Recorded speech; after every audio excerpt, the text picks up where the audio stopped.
Benteng Keraton Kartasura yang terletak di Kabupaten Sukoharjo menjadi sorotan lantaran beberapa waktu lalu sengaja dirusak. Belakangan diketahui ternyata pemilik lahan yang baru telah menjebol benteng yang masuk benda cagar budaya atau BCB itu untuk dijadikan akses keluar masuk. Di balik kasus yang kini masih ditangani BCB Jateng, ternyata Benteng Kartasura menyimpan misteri lainnya.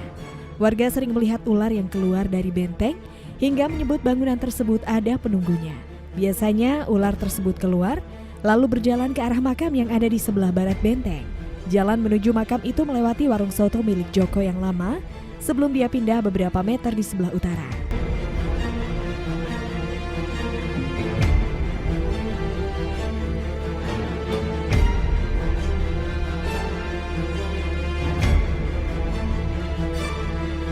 Dia mengaku pernah sekali memukul ular tersebut namun aksinya gagal lantaran ular itu tidak mati dan malah berlari dengan cepat. Karena hal itu Joko mengaku takut dan bila melihat ular keluar dari benteng dan berjalan ke makam, dia hanya membiarkan saja.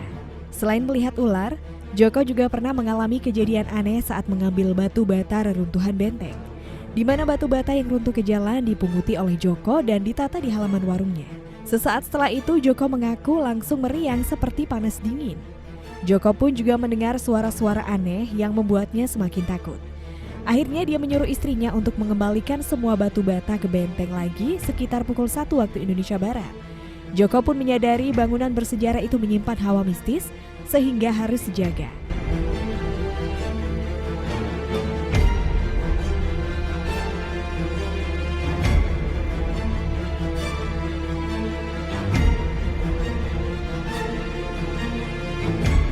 Sementara itu pegiat sejarah Solo KRMT El Nuki Mahendranata Nagoro mengatakan ular yang dilihat warga itu bisa dijelaskan secara ilmiah. Diketahui dulunya lokasi yang menjadi benteng Keraton Kartasura ini merupakan kawasan hutan, sehingga kemunculan ular di lokasi merupakan hal yang wajar di mana bangunan tersebut kembali menjadi hutan. Pasalnya sejak tahun 1742, Keraton Kartasura mulai pindah ke Surakarta. Kemudian sekitar tahun 1820, PB9 mencari dan menemukan kembali Keraton Kartasura yang dipakai untuk pemakaman dengan harapan ramai lagi karena ada sadranan atau banyak orang ziarah. Mulai dari situlah ekosistem ular yang mulai tergerus dengan permukiman penduduk membuat ular tersebut mencari tempat yang aman. Ular itu menempati celah-celah rongga benteng karena tembok tahun 1700-an tidak memakai semen. Seiring berjalannya waktu, bangunan itu hancur dan berongga.